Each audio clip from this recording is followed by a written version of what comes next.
Hey guys, it's Mark, and I'm here at the train station just waiting to go into New York. It's time to talk Hypnosis Hangout and talk everything hypnosis.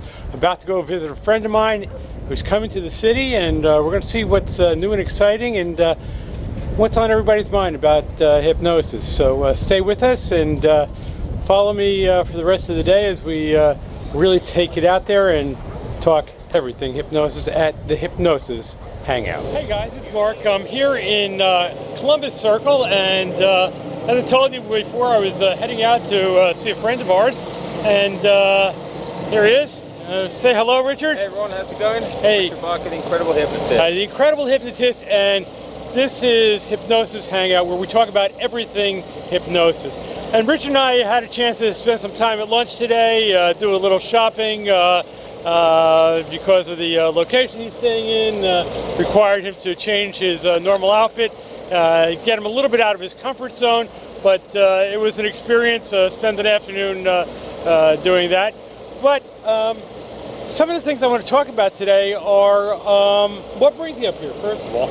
A couple of things. Going to be working with 6 clients, so that's for clinical hypnotherapy or consulting hypnosis, as some people call it, or even just hypnosis. I'm doing a couple of magazine interviews, one's for Time Out New York, and I'm not sure what the other one's for. There's a second one, and hopefully, fingers crossed, appearing on a show on cable called Viceland.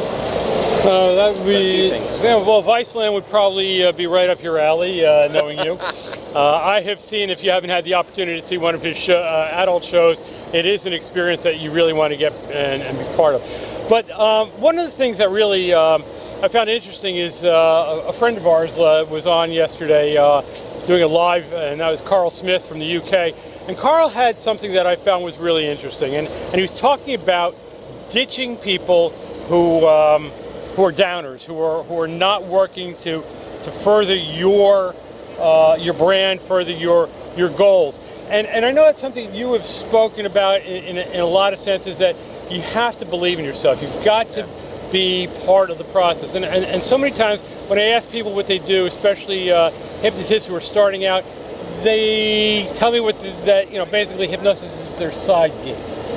And the difference is, I think, and Karl alluded to this, and I know it's something you bring out quite a bit, is that the day that you make that transition, and when people ask you, what do you do? And you say, I'm a hypnotist. That's the huge change, and it is that mindset change that's critical. And that's something I know that you push, and you've got a training coming up for stage hypnotists in March, don't you? Yeah, we've got the Hypnosis Stage Academy, which is full. The No B.S. Hypnosis Convention, where we're talking stage hypnosis as well. And on your point, and Karl's, I think you just have to make up your mind whether you want to do this full-time or not. And if you're on the fence between your other job and trying to be a part-time hypnotist, you'll always be a part-time hypnotist. Just personally speaking, I think the more effort you put in, the more you get out. And of course, you can't put full effort in if you have another job. So therefore, you're not going to get the gigs that you're expecting or the clients coming in.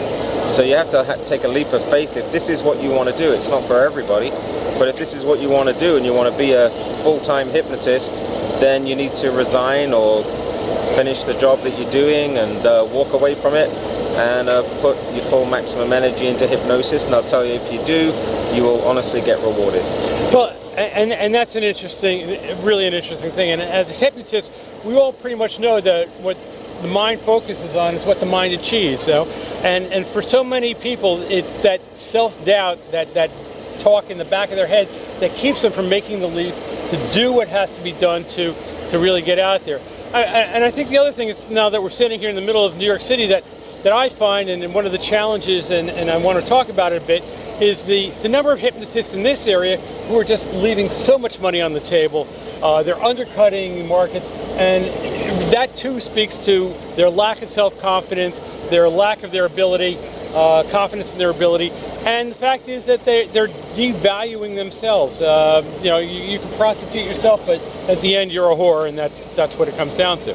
And I'm sure you've seen that. And one of the things that so many people who are doing the trainings right now don't understand is that there is a value to the service that we do as as professional hypnotists, both in the clinical side and in the stage as well. Yeah, I think on the training aspect, you do your 2-3 day class, and then you think a miracle's going to happen. There is no quick fix. You got to have time in the saddle. You got to put time in to gain the experience. It's not going to happen overnight. So I think some people get frustrated, so they don't leave their full-time employment, because obviously there's a money issue. You've got to make that transition into the same income. But understand, if you start a new business, you're gonna take a drop in income usually. I mean, you're gonna take a drop in income. It's gonna hurt for a while until you get the experience, and then you build up your resume to get better and to get the higher paying gigs. So these 2-3 day classes are all well and good, but they're just skimming the surface. Really, you got to get out there and do as much as you can to gain the experience to then move forward to be full-time. One of the things that you touched about, the No B.S. convention that's coming up in Las Vegas, February 9th through the 11th or 12th, and the thing that really fascinates me about this are the quality of the speakers that Kevin Lapine has put together. It is really interesting to me. I'm kind of torn between the two tracks, and because there's so many of those speakers that I know that I want to hear on both sides, and it's going to be a real challenge for me to be in both places. But I think it's fascinating. For the first time, we're getting vetted people who are not trying to sell something at a conference, and they're sharing information with us, and I think that's something that's really huge. And I know you're one of the speakers there, as is on the stage side, and I'm sure that there's a lot that you and Kevin spoke about that makes that brought you in, that made you excited about doing that. Because I know you told me you were excited about being part of that process. I think the big thing is, edifying the trainers so they are doing what they're teaching, and that's the big thing for Kevin. I know it's if you're in a classroom and you've given up your time and given up your money, the person teaching you has been checked out, verified, and is doing more than what they're actually saying that they're doing. So that's the first thing. So rest assured that if you come on to that convention, they are walking the talk, and that's a big deal in our industry right now. And then the second thing I think is the way it's been designed is that with the two tracks, you can dip in and out of them and do clinical, stage, and vice versa, and really focus in on some key professionals that aren't going to try and sell you something. They're just going to give you everything they can, and there's strictly no selling going on at the convention, and there won't be. But of course, if you want to contact somebody afterwards, that's fair enough. But that's not the actual underlining reason why the trainers are going to be training or talking. It's purely to give information as much as they possibly can. I think even at HypnoThoughts, they've tidied that one up. That it used to be, the 1 hour seminars were just a pitch to a 2-day workshop, or that's gone. I know they've clamped down on that as well. So that's the direction I think we're all going in, which is a good one. It's not there just to sell stuff. It's there to pass information on, add value, and people are smart enough to know if they want extra information, then they know who to contact. Thank you. Yeah, and that really is a great point. The other thing I want to point out is that one of the things that you really have trained me and helped me understand and push is the fact too, the importance of getting out there, getting your name out there, making your brand known, and that's part of what drove this video as well. The other part is it gives me an opportunity to show people how to do a video not in front of a green screen, where you have a dynamic background. Karl, you might want to take a lesson, some notes on that. I love you, brother, but hey, mate, it's a rookie lesson. So, rookie mistake, rather. Well, for those of you in the UK, it is an opportunity to grab onto some solid training. Karl always tells it the way it is, whether you agree with that philosophy or not. I think it's an important thing to know where you stand in your training, and that's always important.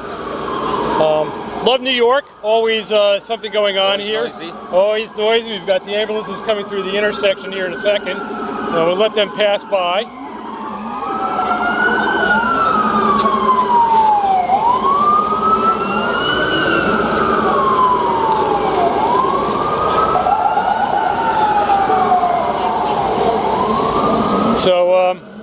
So you have any plans? I know you get up to the city more frequently these days than not. Yeah, the new commitment is up in the city once or twice a month. I'm building a nice client base in New York City. So if you are in New York City, come and say hello. I am in the city with an office, making an appearance, and you might wonder why, considering I live down in Florida. Well, I just keep coming here to see clients that, how do I say this? They're just more. They meet your profile. They're not even more complicated cases because they're not, but it's there's a certain type that look for somebody that has been on TV or has written books or is, in their mind, I'm not saying that I'm better than anybody else, but in their mind, they see me as more edified and they want to see the best eye doctor or the best hypnotist. And honestly, I'm not saying I'm better than anyone else, but they've seen me somewhere, online or on television. So there's a huge amount of power to that. And I would invite anyone watching this that's thinking about writing a book, go ahead and start the wheels in motion. Write a book, get on your local radio, get on television, because it does equal sales and more clients, and actually you can do it actually faster than almost mailing postcards. It's a good strategy to adopt, and that's why I'm here. It's purely because of the media. Well, one of the things that I and I don't want it to sound like a commercial, but you have for a limited number of people, you offer some services that are really important, and I know it's helped a number of hypnotists that to really launch and explode what they're doing. And for anybody who's interested in that, be sure to check Richard's website out. And you've got the White Glove service, you've got Marketing Ninja Hacks. These are all sites that are out there for you to pick up on, and there's a lot of good information out there, and it's not something that you're going to spend a fortune to do, but your return on your investment is well worth it. The fact that you're coming up here to solicit clients in our backyard is testament to Hey, the I live work in you do. Florida. You're all in my backyard too. You come down in the winter, come down poaching the shows, offering your services for $300. I see you guys coming down from the north. Wait a second. Those are local. Coming down from the north. Those are local guys that are poaching services doing at shows $3 in exchange for for a vacation, mentioning no names. Now, you guys know who you are. I'm watching. So as we I'm move, doing it in reverse. That's all. well, you picked the wrong season to do that, and Right. as you look around and see the snow. Yes, but look at all the dollar signs too. Look, there's Trump Tower. Money, my friends, is right here. So as the day goes on here, and I don't want to just continue to ramble a bit, but I would invite you, if you haven't considered it, check out some of the better events that are coming up. Really ask the hard questions about the people who are doing your training.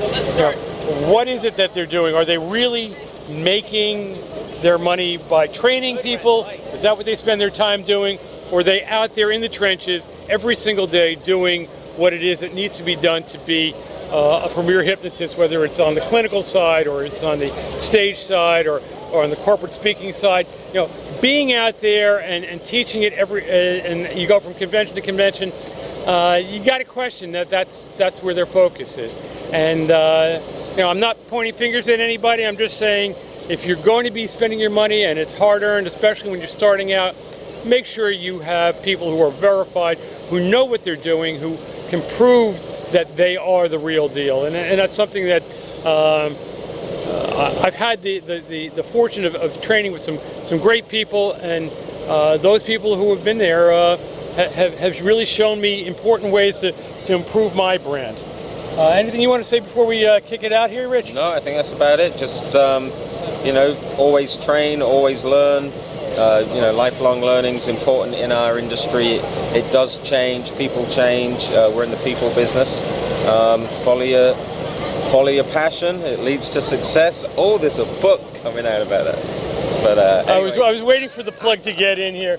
His book breaks on March 10th. Big party down at my house. Yeah. More than welcome. So if you're in the area, reach out to Richard and RSVP. He'd love to have you there. I'm unfortunately not going to be able to join you for the party, but I'll be there in spirit. Have one from your brother. Sounds good. And remember, Marshall the power of your mind, and we're talking everything hypnosis at the Hypnosis Hangout. We'll see you right there next time around. Have a good one, Take guys. care.